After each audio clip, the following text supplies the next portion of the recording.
Hey, everybody, it's Brandon Adams, the host of DawgNation Daily, the daily podcast for Georgia Bulldogs fans. You know the scene in the movie Christmas Vacation where Clark's father-in-law says the little lights are not twinkling? Well, we're sort of having one of those moments here at DawgNation Daily today. If you look behind me, our fancy video wall that's normally sort of glowing and lit up, it's not working today. But nonetheless, that's not going to prevent us from having a lot of fun here on DawgNation Daily. Jeff Sintel going to be here. A lot of recruiting stuff with him. We'll actually start with something pretty interesting that Rick Sandage said. We'll begin the show with that and have a lot of fun and surprises along the way, including a little bit from Chip Towers from yesterday's show on the current state of the Georgia basketball program. We went tonight against Florida. Such a crucial game for the Dogs. It's all coming up as DawgNation Daily begins right now.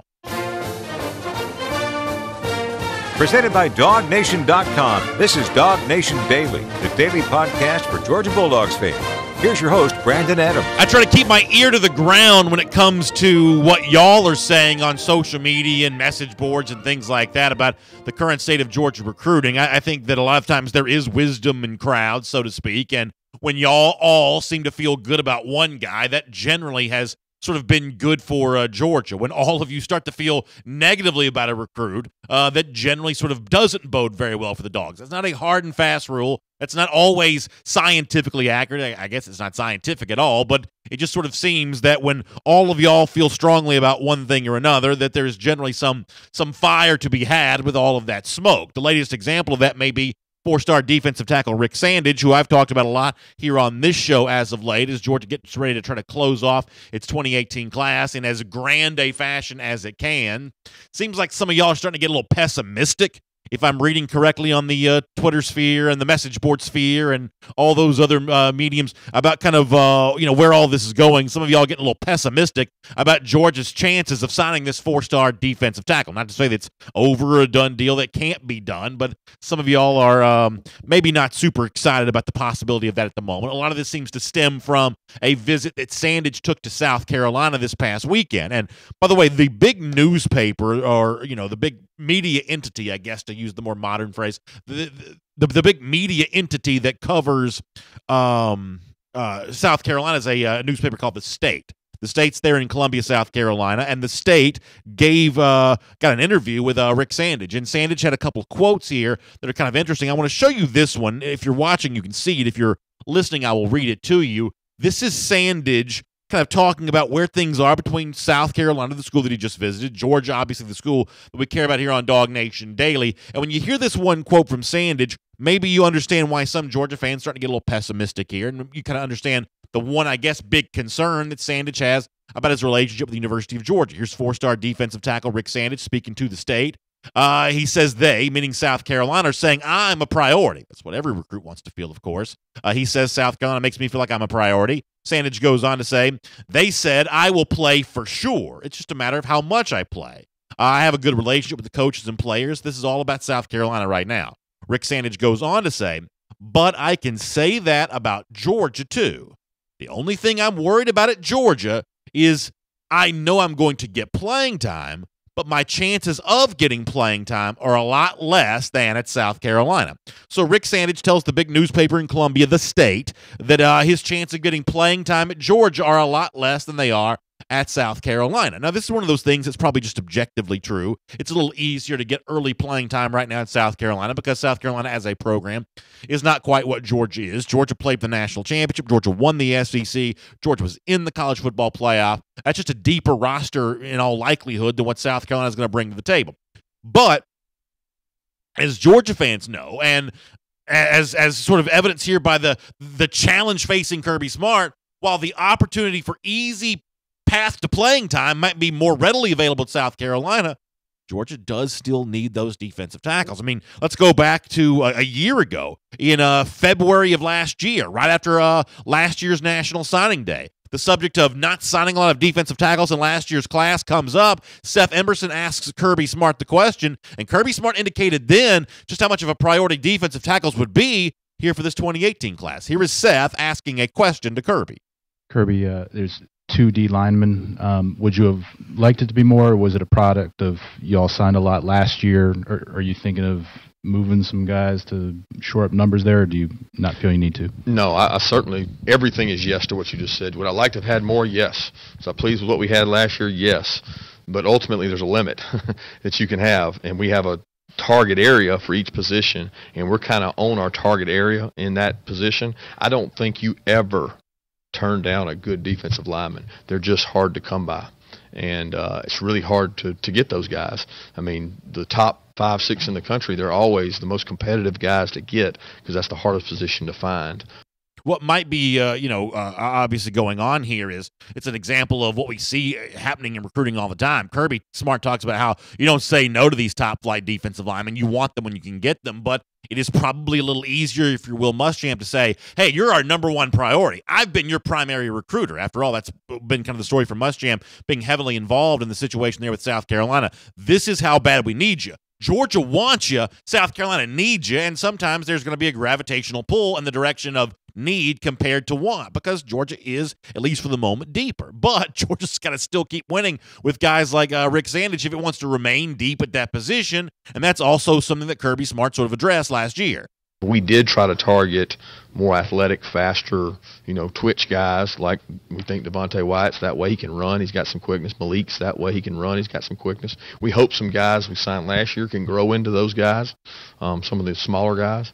And maybe some of the guys in this class may end up going into that. But I don't ever think you can sign enough defensive linemen. It almost turned out this year where the defensive line was like the offensive line last year, where you wish you could have got that one more guy or an extra guy. And now Rick Sandage may be that extra guy, and we'll see as we sort of battle down here to the final stretches between Georgia and South Carolina if Georgia is indeed able to do that. A player that it wants, a player that South Carolina needs, and South Carolina is going to certainly pitch that opportunity that may be greater with the Gamecocks than it is with the Georgia Bulldogs. Something else that apparently South Carolina is doing when it comes to this recruitment, and once again, to go back to the pages of the state here, pulling in all the stops with a former big-time player. Remember Jadeveon Clowney at South Carolina, the former elite pass rusher that became a big-time draft pick with the Houston Texans, one of the great players in South Carolina history. Certainly one of the great players in recent South Carolina history. According to the state, Clowney called Marcus Lattimore, the former Gamecocks running back who now works there for the South Carolina program, and Clowney hands the phone over to Rick Sandage, and Clowney and Sandage have a little bit of a conversation. Sandage told the state about this. The quote here is, "We really didn't talk that much. I just had a hard time believing it was actually him on the phone." Sandage goes on to say to the state, "I was just trying to figure out, is this really you on the phone? It was good to talk to an actual NFL player." Once again, that's the 4-star defensive tackle Rick Sandage talking about the ways in which South Carolina tried to make him feel at home during his visit and the impact of a phone call from a guy like Jadeveon Clowney. And ultimately, look, the mainstream media falls in love with this kind of stuff all the time. They love the idea of, hey, big-time player going to reach out to a current recruit. Or they love the idea of promoting who is defensive back university or running back university or linebacker university. But all those sort of hype mechanics when it comes to recruiting, they don't matter as much in the end as relationships do. I mean, it's ultimately relationships that win in recruiting. And I think we're about to find out here over the course of the next few days which relationship is stronger. The relationship that Sandage has with Trey Scott, his position coach, who would be his position coach at Georgia, the guy that extended his first offer to him back when Scott still worked at North Carolina, or the relationship that Sandage has with some of those South Carolina coaches, Will Muschamp, the head coach in particular here. This would be a really nice win for Georgia. There's no doubt about that. This would be a great addition to the 2018 class of the Dogs. But South Carolina's fighting hard to win Sandage, and the stretch run here, this looks like a battle that for Georgia may just be a little bit tough to win.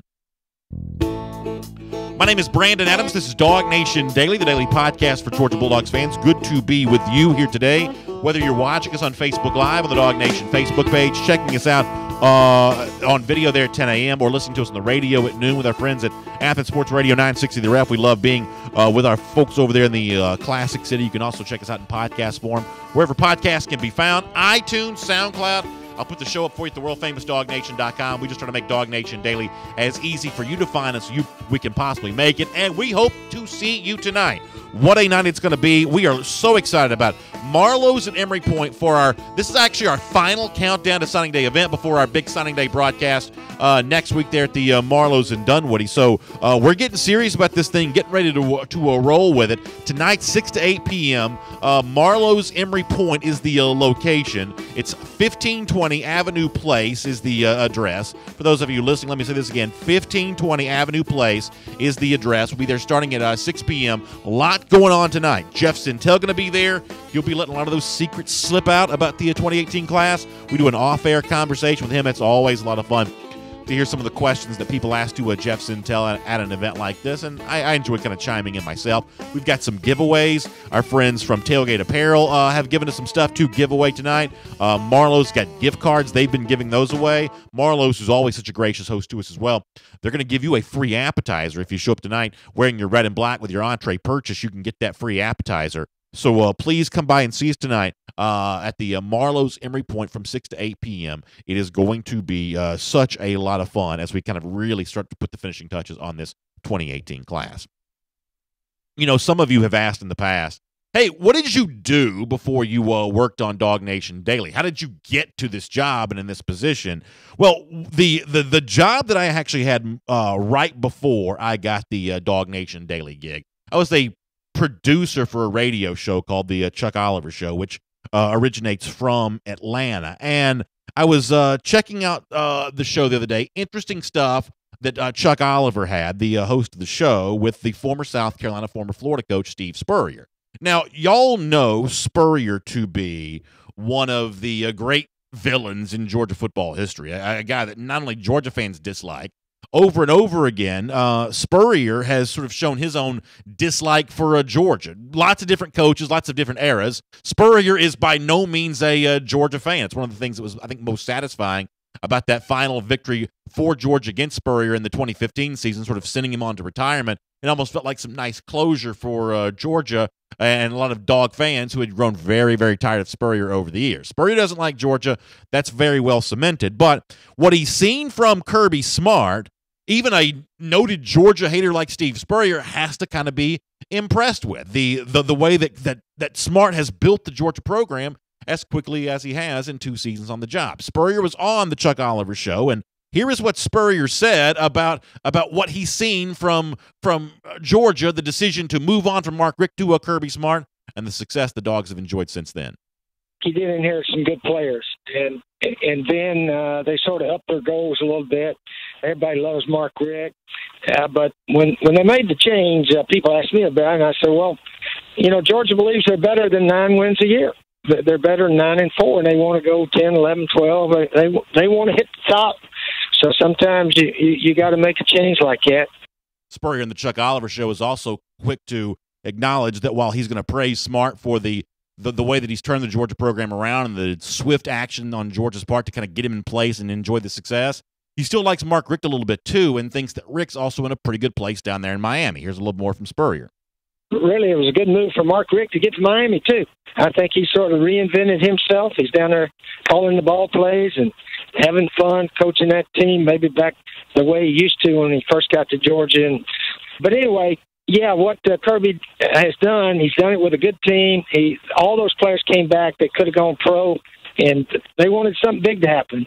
Yeah, so that's Steve Spurrier once again from the Chuck Oliver Show. I'll make sure to put a link to the full interview when I post the podcast up at DawgNation.com later on today. So if you want to hear the full interview from the Chuck Oliver Show, you get a chance to do that. But what Spurrier says there, what it kind of really reminds me of, and the reason why I wanted to play the audio on today's show, first of all, it's just sort of interesting to hear a noted Georgia hater having to admit that right now Georgia's in a pretty good place. But it also kind of reminds me of what Jeff Sintel and I spoke about on Friday's show.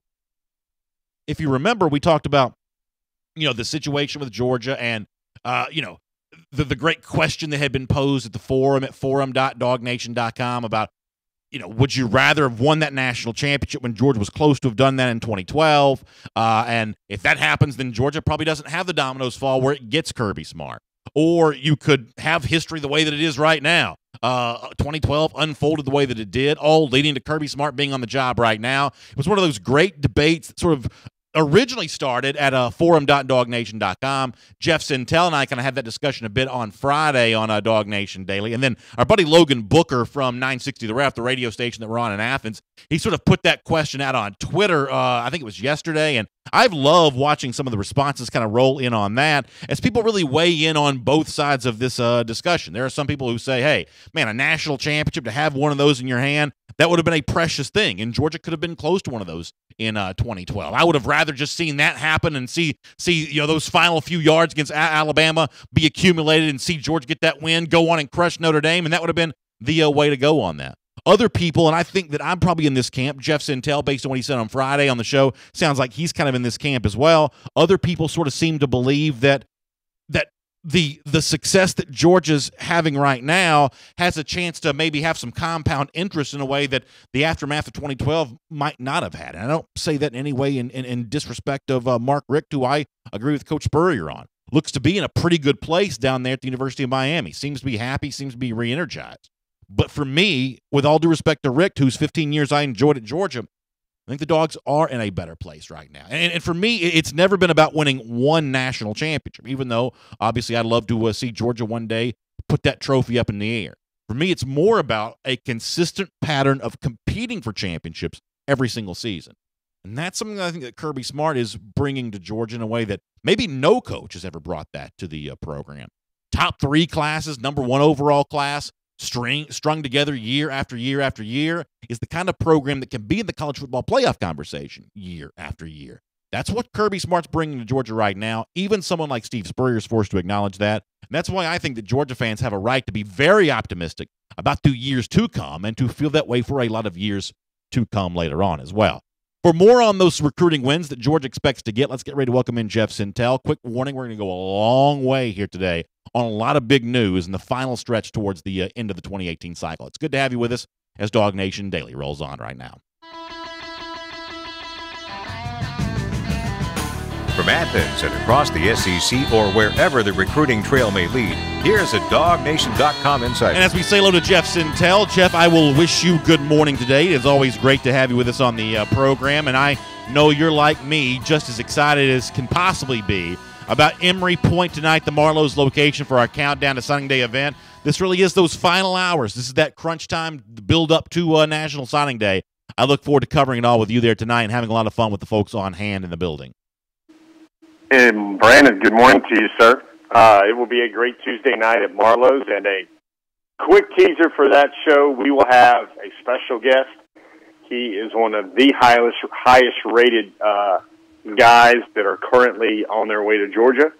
So that is a little bit of a tease there. There will be a big-time future Georgia Bulldog there with us at Emory Point on Tuesday night, which is tonight. I am so excited about that announcement. I cannot wait. I've already had folks on Twitter at DawgNation Daily asking me who it's going to be. I said, I am sworn to secrecy. This is not my secret to reveal, but if you're watching on video right now, you see the smile on my face. Trust me when I tell you this is going to be a fun one at the Marlowe's Emory Point tonight. All right. I warned the audience before you came on. I've got a lot of ground I'm going to try to cover, Jeff. I want to be respectful of your time, but I'm going to pepper you with a bunch of questions here. Let me start with this.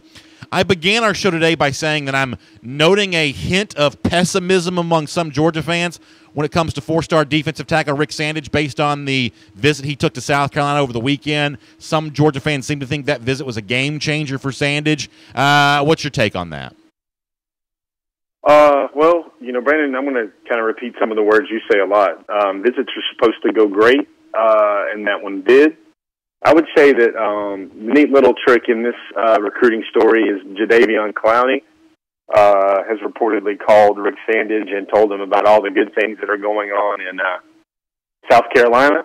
I think that's an impressive recruiting tactic, and it would qualify as everything, including the kitchen sink and the number 1 overall pick, Clowney, there. I wonder if Georgia would ever counter with a lot of the guys that they have in the league on the defensive line. I think there's probably more former Bulldogs on the defensive line and in those Pro Bowls than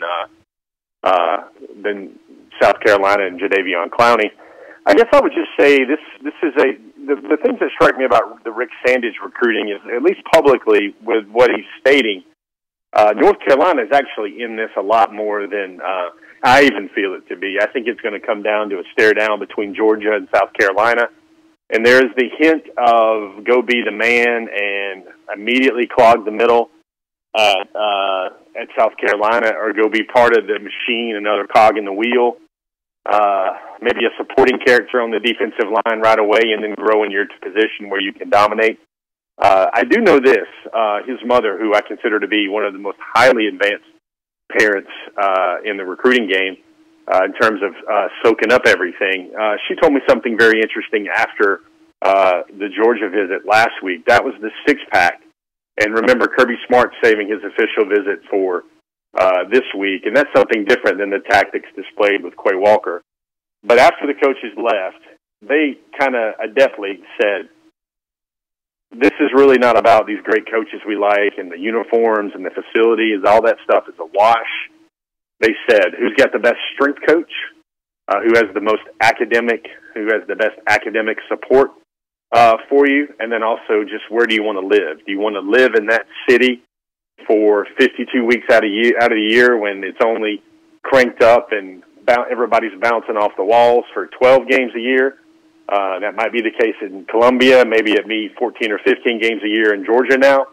I'll let our astute listeners make that point and draw that connection. But that's the thing to think about there.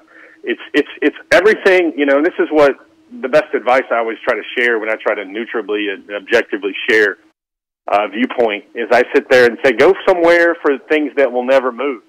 Go for the buildings, go for the degrees, go for the campus life, and also go there for the group of young men that you've kind of bonded with a little bit in your class that you know you will play with, because by and large, the guys you play with end up being at your baby showers and at your weddings and on a lot of your rounds of golf when you're in your 30s after your football days are over. We will have to see how that one plays out. On another note, Tyson Campbell, one of the things you told us about the five-star cornerback is after that Georgia visit, that Alabama visit, watch to see if he takes other visits. Well, he does visit Tennessee this weekend. No one thinks he's going to Tennessee, but that Tennessee visit would also seem to be a precursor for this upcoming weekend where I guess he's expected to visit Miami. How much of an alarm should go off in the heads of Georgia fans that Campbell's still taking visits here heading towards the real final hours of the 2018 recruiting cycle? This is another one of our DawgNation Daily Bingo games, Brandon. I should just sit here and say, every time I come on the show, feel good about Tyson Campbell. Double down and refer to those pictures that were tweeted out by his family. I didn't see any pictures coming out of Tennessee. There were no interviews granted after Tennessee.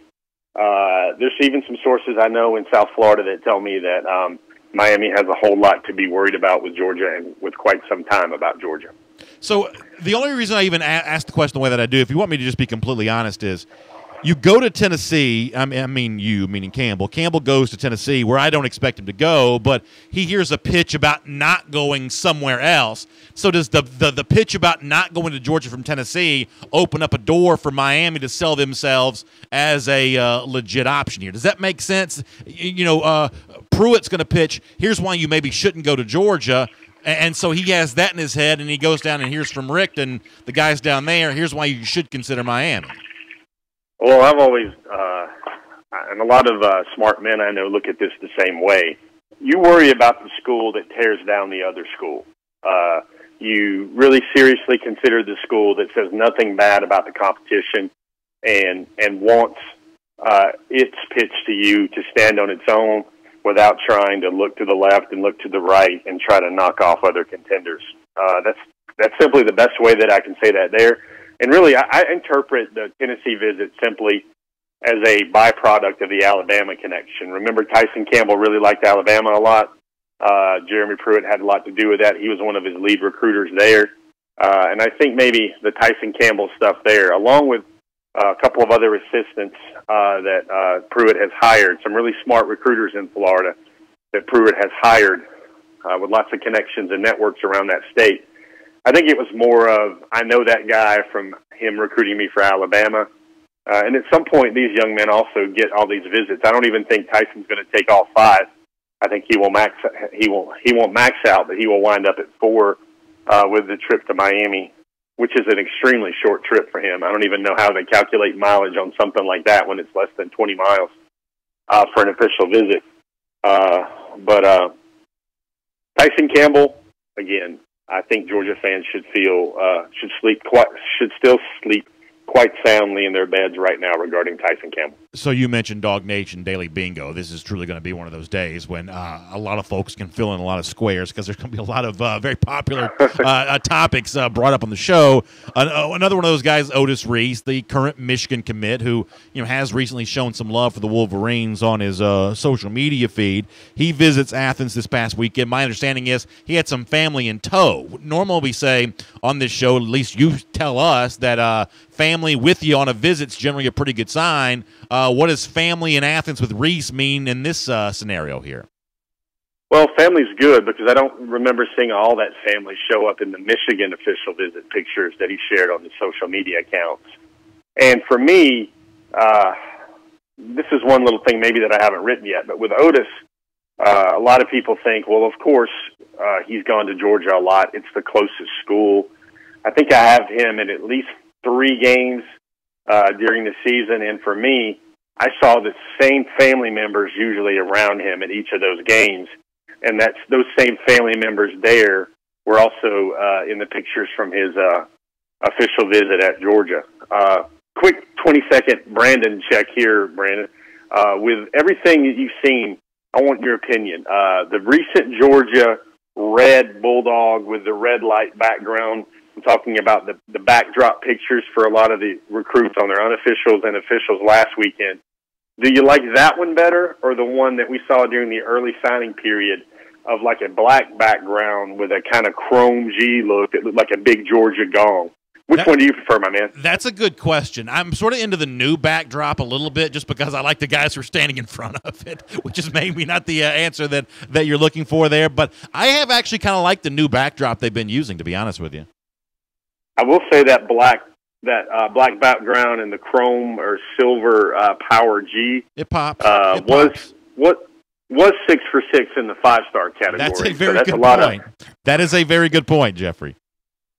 Anyway, that was our quick detour. Let's continue on with the DawgNation Daily Recruiting Menu of the day. We've already started out with an appetizer of Rick Sandage. Then we brought up some Tyson Campbell soup, and now let's proceed on past Reese's Pieces on Otis Reese and go forward into the next chapter of DawgNation Menu. And you can probably guess where I'm going on this. And if you don't mind, I want to ask you kind of a blunt question. You can answer it however you want to, but I'm going to have to ask it sort of bluntly.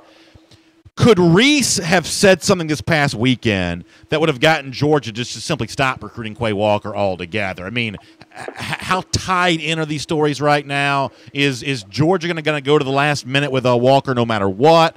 Could Reese have said something last weekend that would have made Georgia say, all right, we've seen all we need to see here, and we're going to shake Quay's hand and wish him well wherever he decides to go?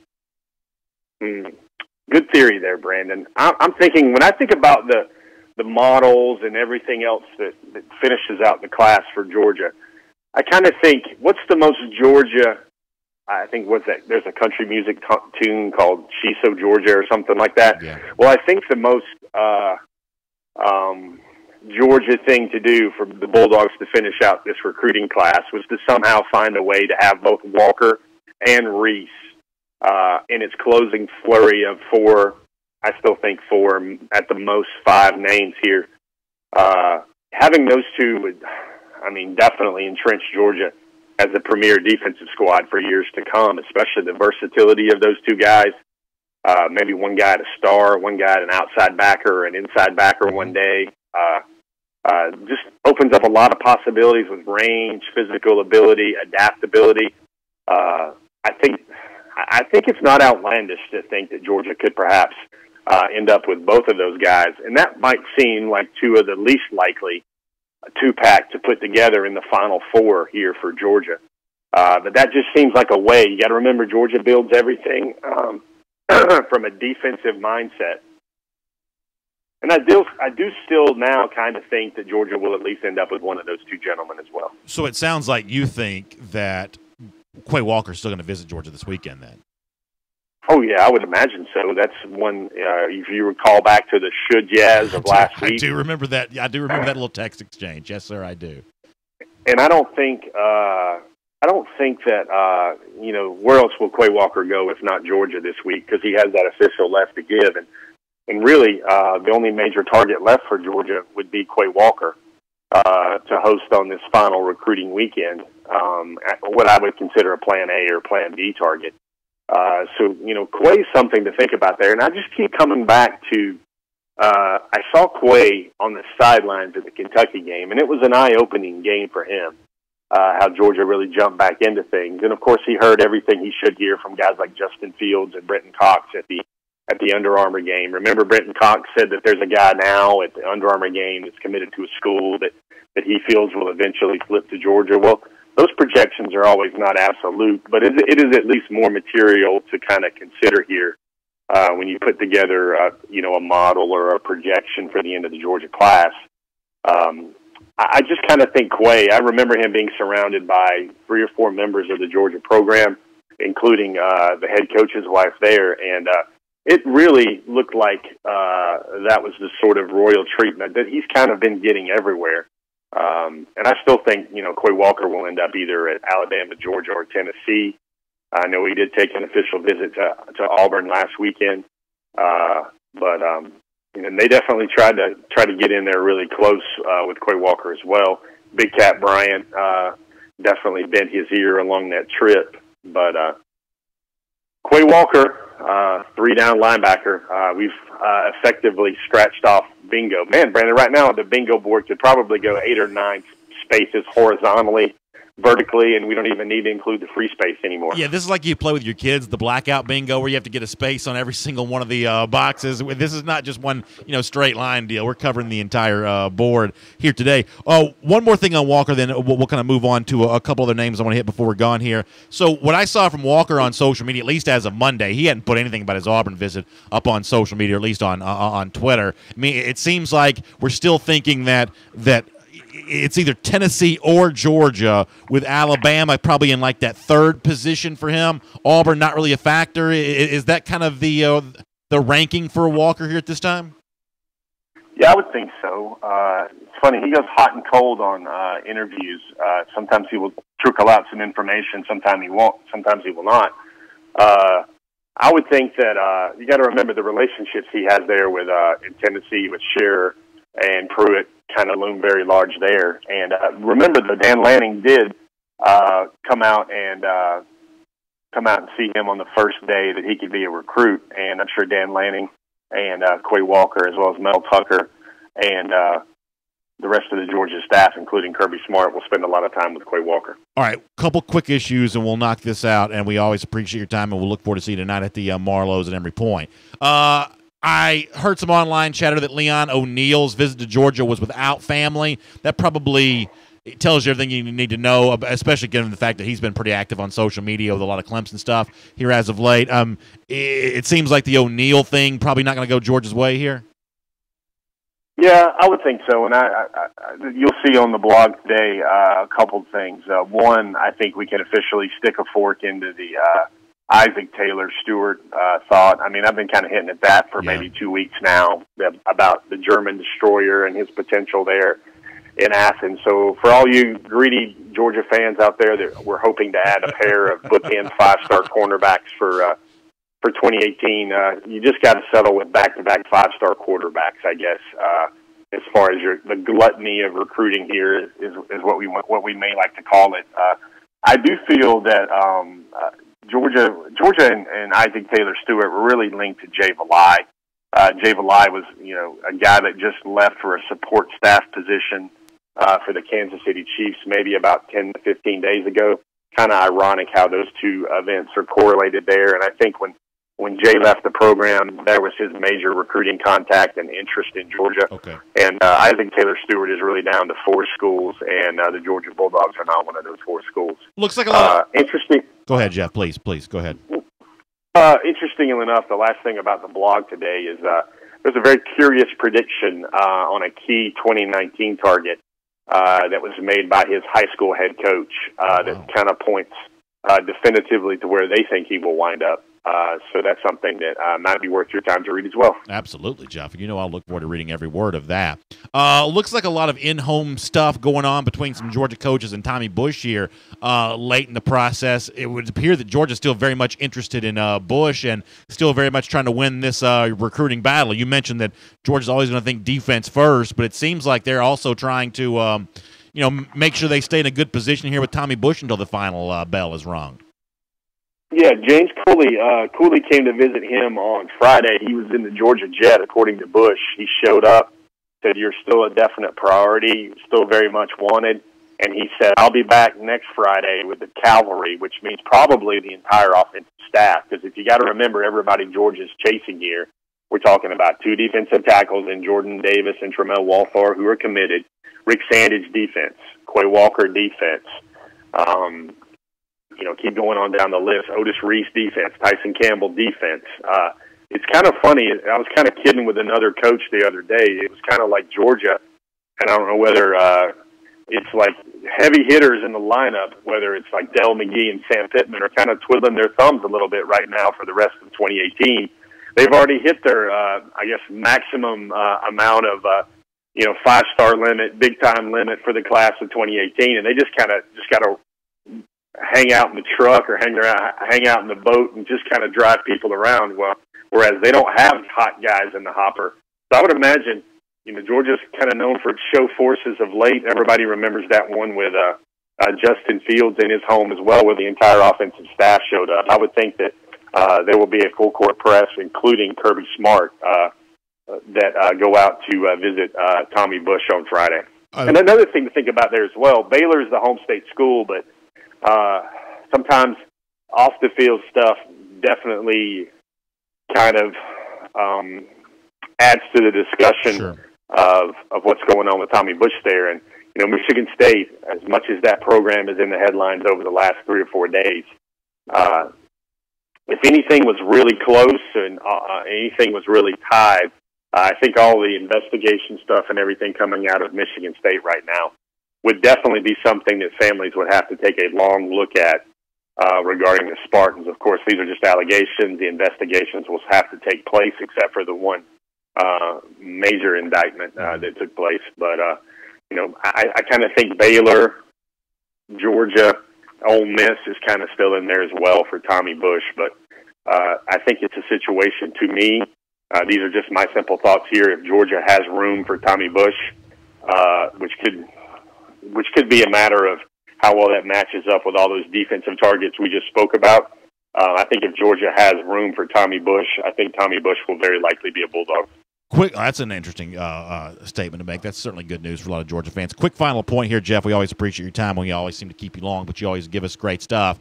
I don't want to give the whole blog away because obviously I want people to read it, but the other day, may have even been Monday, I guess it would have been Monday's blog, you kind of talked about a little bit of the decommitment of Rashad Cheney from Cedar Grove there, a school that's been good to Georgia recently, and you kind of made the point that you sort of believe that the Cheney recruitment, his decommitment, totally separate from his high school teammate Jaden Hazelwood, who you still believe is a rock-solid commitment to Georgia, despite some of the visits that Hazelwood's been taking. I was hoping you might spend a minute just kind of talking about some of that and as a way of encouraging folks to read the rest of what you've written about that. Yeah, I would, that was a big blog. I kind of wrote on the forum that we put a lot of 45s on there where I just tried to say, okay, I got to write this, I got to write this, I got to write this. And there was a section in the bottom of the blog that was probably, I'm sure that the page view gods would rather I'd probably have split that up and made it 2 or 3 separate posts. But I'm just trying to really make sure everybody goes to a one-stop shop right now. But think about a levee. Think about how you're trying to protect a recruit with sandbags and a levee. And I think the 2 biggest sandbags that Georgia has added with Jaden Hazelwood, besides the fact that he has 2 Cedar Grove teammates already at Georgia. Remember, Jaden was, we were already talking to Jaden this time a year ago about putting his commitment video together, and he made his commitment to Georgia, I believe, in early March of a year ago. We got to see the brown and white Bulldog rookie he has. Location is great there for Jaden, so is the trending arc of the program. But the 2 major sandbags where I think have really reinforced things with Jaden Hazelwood, besides him visiting every time he possibly could and having a look on his face that just really shows how enamored he is with the thought of playing at Georgia, is Justin Fields. Remember, Justin Fields was the guy that he played with on the Cam Newton 7-on-7 team. There is a definite chemistry there. That will be a go-to target once those 2 guys are on the field at the same time for the Bulldogs. I think Justin really reinforced his decision, and the major player here, at least staff-wise, for Jaden Hazelwood, Did we just lose Jeff right in the middle of that pretty crucial answer? Let's see if we can get him back at least long enough to we've already kept him for 23 minutes, but I felt like we were kind of right there in that suspenseful moment where we're like building to the final sort of big thing with Hazelwood there, and we kind of he kind of left us in suspense there on that one. Let's see if we can get him back, and we'll do just that. But a lot of interesting stuff with Jeff on the Hazelwood front. I'm sure his cell phone may have gone dead. We had him on the phone for like 25 minutes. Terry Crews said it was a mic drop. Yeah, it kind of was. All right, so Jeff, we've kept you long. I don't want to keep you much longer, but we had you right there in sort of a suspenseful moment with the sort of the Jaden Hazelwood stuff. I was hoping you might just at least sort of finish that sentence for us so we can have a little closure on the Hazelwood discussion. The floor is yours, my friend. Where did we leave off, Brandon? Can you remember where you said something to the effect of it was the number one thing for Hazelwood. I think you were leading towards a relationship, something that was going to be really crucial and important for him. Yeah, I think there's two. We talked about Justin Fields' teammates at Cam Newton 7-on-7. That was the number one sandbag, I think, to reinforce the Jaden Hazelwood or to ensure that commitment wasn't going to drift away. The other one was a major relationship. The fact that Coach Foley is still back in Georgia, didn't go off to Texas A&M. All right, Jeff, we got a bad signal there on you. We'll let you go. I did hear what you said, though, and for the people who are listening, I'll bring you some clarity on this. James Coley, the other relationship that Jeff says is going to be really important with Jaden Hazelwood. So really good stuff there on that. Obviously, Jeff always brings it in a big way when it comes to recruiting, and you get that same kind of stuff tonight. As I record this on a Tuesday, Emery Point location for our Marlowe's Countdown to Signing Day event. Going to be a lot of fun there starting at 6 p.m. We always appreciate Jeff Sintel being with us on the program. Let's do our SEC through. Let's take a look around the rest of the league. This is SEC Through. Yeah, so tonight, 6 p.m., Marlowe's Emery Point for our Countdown to Signing Day event. Going to be a lot of fun with Jeff Sintel. It's 1520 Avenue Place is the address. So if you're really anywhere near the Atlanta area, we've had folks drive in from Athens. We've had folks drive up from Florida, believe it or not. Folks drive down from Columbia, South Carolina, or I guess drive over. Maybe that's the better geographic description there. We've had a lot of folks make the trip to us, not just people in Atlanta, but people that travel all over. And this is a good one to come to tonight. As Jeff said, a huge visitor expected to be on hand tonight, and a lot of recruiting information, some giveaways, and a whole bunch of fun. It's all coming up there tonight, and we're looking forward to seeing there starting at 6 p.m. for our Countdown to Signing Day event. All right, let me take care of some of our SEC through news here, though. I think there's some interesting stuff going on at Florida, where Florida right now ranks 16th, I believe, the 24/7 Sports Composite Team ranking. They want to close with some big names, try to climb a little higher than that. If they do, we'll be forced to give them credit. If we don't, they're going to have to try to find a win somewhere and some sort of momentum to build here for 2018 on the field. One of the ways in which they may try to spin themselves as in a good position and as successful if they could somehow find a starting quarterback from this class of 2018, a guy like, say, Emory Jones, for instance. About Zach Abolverdi, had written some kind of interesting things about that at SECCountry.com, saying that Jones is one of the potential members of Florida's 2018 class that could be a starter on the field this season. Zach writes that quarterback's the biggest question mark for Florida. Emory Jones has a chance to be the answer as a freshman. Gators will hold an open competition this spring, and the early enrollee will battle with Felipe Franks, Kyle Trask, and Jake Allen. Despite his youth and experience, Jones is a perfect fit for Dan Mullen's offense, and his dual-threat ability could help him win the starting job. Once again, that's Zach Abolverdi from SECCountry.com, kind of giving a voice to what a lot of Florida fans hope ends up being true, that Jones could be the starter. Obviously, Florida fans have seen so many freshman quarterbacks start in the SEC recently. A lot of them do very well. Florida fans certainly hoping Jones is that next guy. That's one of those stories we'll watch a lot this spring. It was interesting to see Zach writing about that at SEC Country. Another story that I thought was kind of interesting from a different website, CBSSports.com, our buddy Barrett Sallee, writing about the Tennessee fans' relationship with Jeremy Pruitt and the need to be a little patient with Pruitt here, given the fact that from a talent standpoint, Tennessee just doesn't inherit a lot. Pruitt doesn't inherit a lot there at Tennessee. Winless in the league last year. Pruitt, who is recruiting well right now, getting a lot of visits from a lot of big-time players, getting some commitments and maybe even some signings from some of those guys. But on the field in 2018, this is a roster that's still pretty thin and a team that's probably still pretty bad. I think that Florida's better than Tennessee in 2018, for instance, and I think that the patience that a guy like Barrett Silly calls for the Vols, I think that's necessary. But as we said yesterday on SEC Country Live, for a Vol program and a fan base that's been asked to be patient for such a long time, at a certain point in time, patience is just a bit of a sort of a finite, non-renewable resource. How much patience do Tennessee fans still have? I think that's going to be interesting to find out. Another interesting story from SECCountry.com. We're going to talk more about this in SEC Country Live today. Justin Ferguson, who covers Auburn for us, talking about the ways in which Auburn's going to try to replace its leading pass rusher from this past season, Jeff Holland. Holland leaves after his junior year to go to the NFL, but Auburn may be, at least according to Justin here, still potentially in a pretty good position. They do return 23.5 sacks for the 2017 team back for 2018. He says that's 64% of all of the production from that group a year ago, the most they've returned since 2012. He says Auburn hasn't returned more than 20 sacks from the previous team to the current team in the past decade. So even without Holland, Auburn may still be in a pretty good position when it comes to its pass rush overall. I think Auburn coming to Georgia in November, still a very tough game for the Dogs. I think Auburn's likely a top 10 team in 2018. I thought that Justin Ferguson's words there on Auburn were kind of interesting. One final SEC through story I'll get to here. Good news for LSU as five-star offensive lineman, an in-state product from the state of Louisiana, Cardell Thomas. He has shut down his recruitment, and he is sticking with the LSU Fighting Tigers here. So LSU kind of getting some good news here in recruiting over the last couple of days. You got Cardell Thomas here shutting down his recruitment. You had Kelvin Joseph, the recent defensive back. This comes out yesterday. Was supposed to take a visit to Alabama this weekend, I believe. Joseph decides not to do that. It looks like the four-star defensive back, they're going to stick with his LSU commitment. So right now, Ed Orgeron kind of making some charges here with some final guys here for the class of 2018.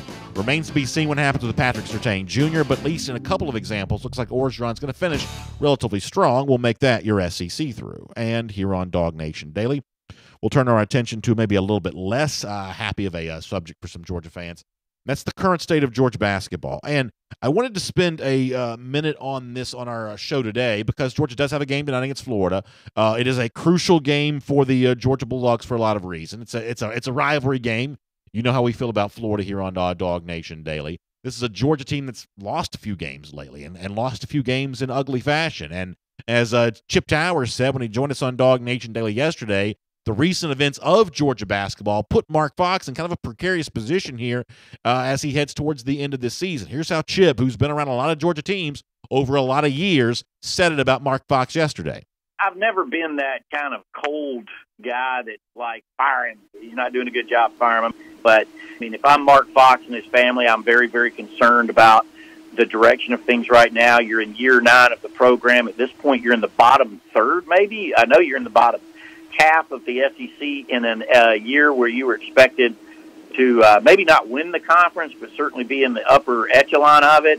And it's not just where you are in record and ranking and RPI and all that other thing, but it's really the how. It's the eye test, blowing these leads. 16-point lead at Auburn, 16-point lead at home against Arkansas, 6-point lead at Kansas State late in the game, and then you go into non-scoring stretches.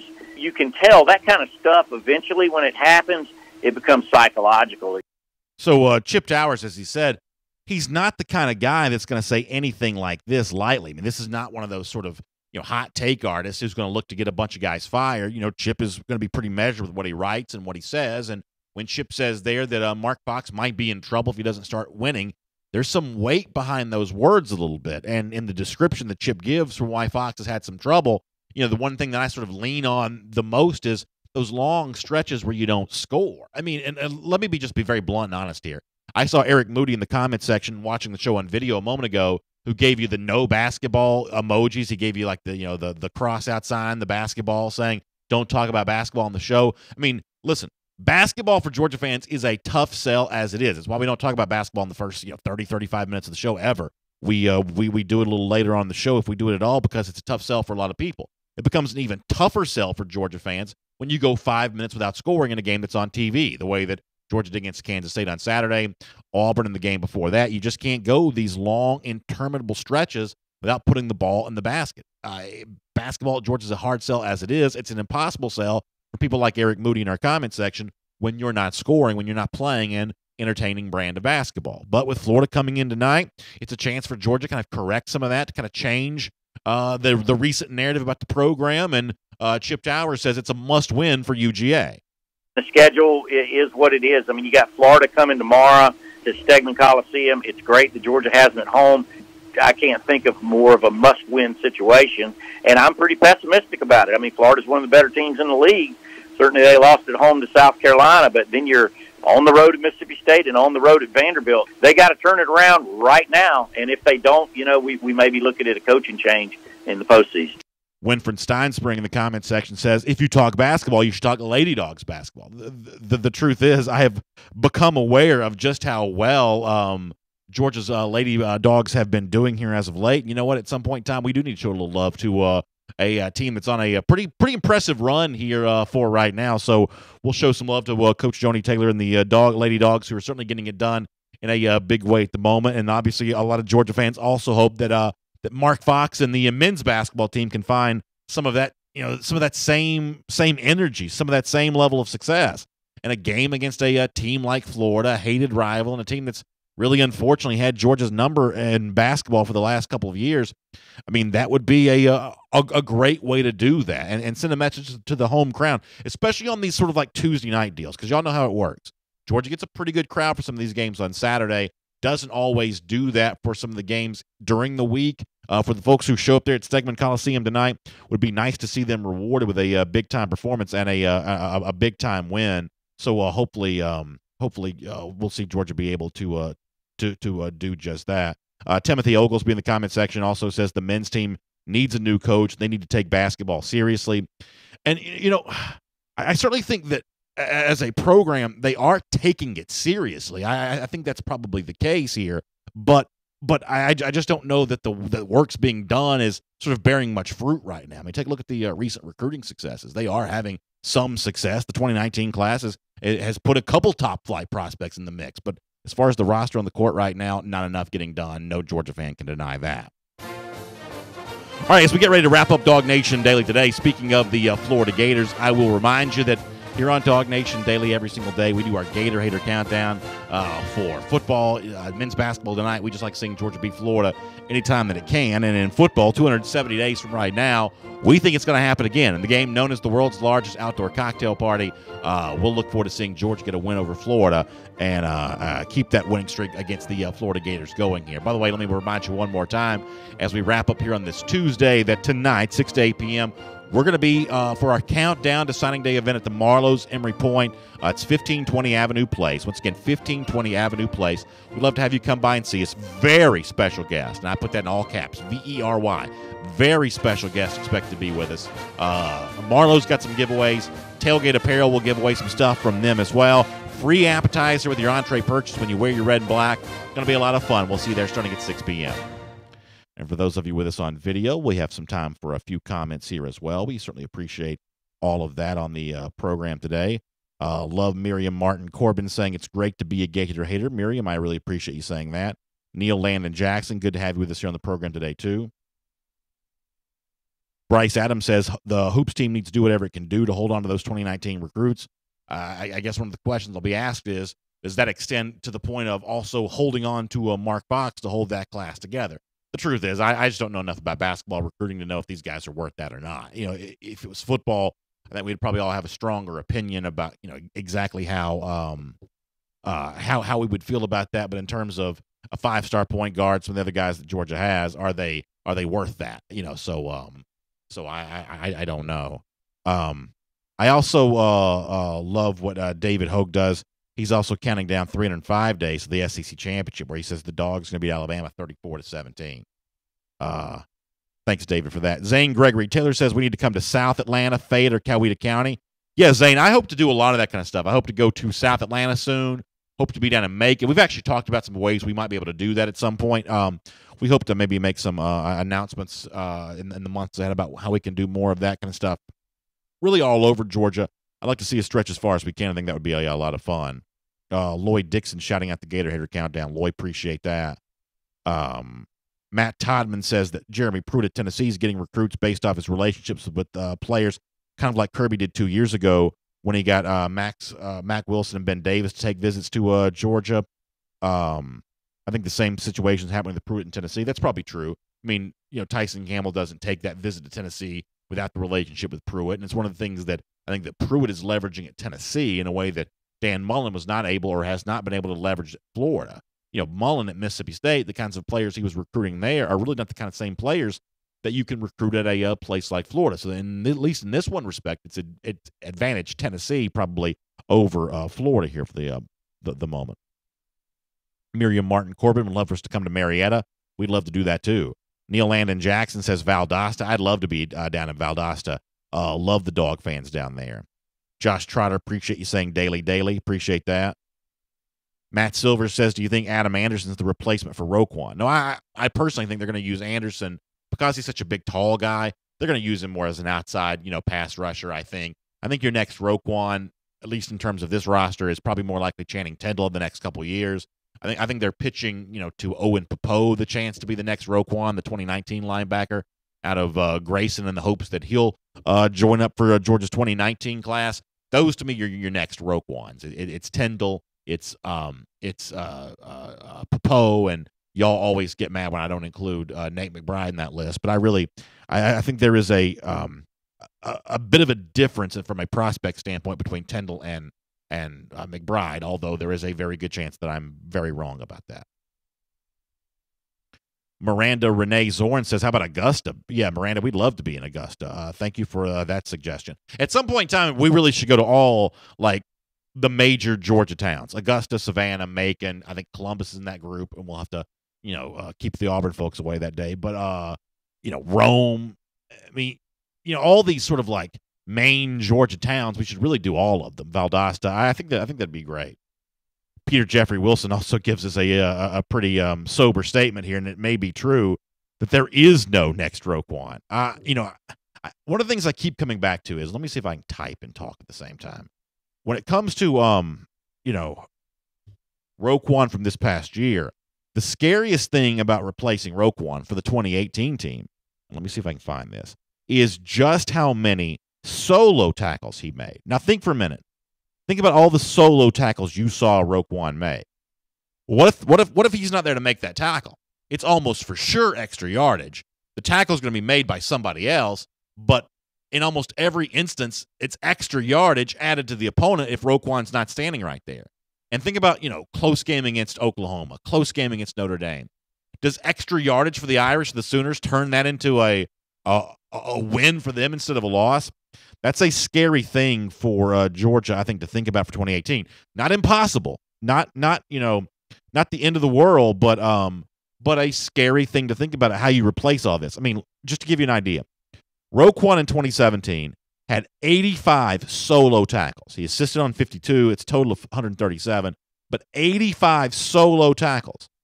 The next guy on the list for Georgia had 40 solo tackles. You had 3 guys that had 30, and then the number 6 tackler for Georgia only had 18. So Roquan has more solo tackles than the next 2 guys combined, and then however many other guys you have to add together to get the number of solo tackles Roquan Smith kind of put together for Georgia here. So that's a lot to replace. That's a lot to replace for Georgia. I mean, there's no denying that replacing Roquan is not an easy thing to do. No denying that whatsoever. Kyle Spence agrees with me that Tindall has a chance to be that guy, though.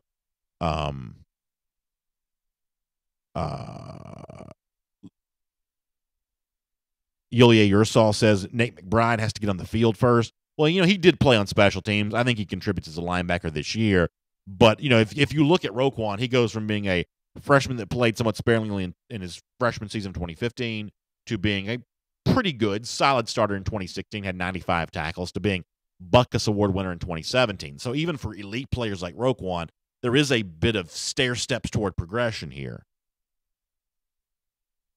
Winfred Steinspring says Jacksonville is actually in Georgia. Listen, I know that. I'd love to make Jacksonville part of our stop as well. Because we love the Jacksonville Bulldog Club. Their Gator Hater logo. First of all, no one leads the way. I mean, as much as I like to think about myself as sort of the chief Gator Hater here, there is nobody that leads the way on that better than the Jacksonville Bulldog Club. I love their old school, sort of dog kind of chomping on the gator logo. That thing is like my favorite thing in the entire world. Love that logo. And my family and I, we vacation in Amelia Island every year. So we are, or as my kids call it, a Million Island. We are very, very big fans of the First Coast down there for sure. John Cooksey says, if Mark Fox survives, is baseball going to be any better? I don't know how good Georgia baseball expects to be. I think better than they've been, but I think they may still be a ways away here. Stephon Salter excited about the possibility of a Natrez Patrick return. That's an interesting thing to think about, Stephon. Thanks for weighing in on that comment. We are late. I'm going to try to get through a couple of these and get out of here. Matt Silver's asked if Fromm's going to throw more this season. I think there's a good chance that Georgia does move the ratio towards the pass at least a bit. Levante Page says, I think the defense can be better in 2018. From a sort of composite talent standpoint, it's probably going to be a little bit higher. Larry Mansfield talking about Devontae Walker. Or I should say, I'm sorry, DeAndre Walker. I apologize for that.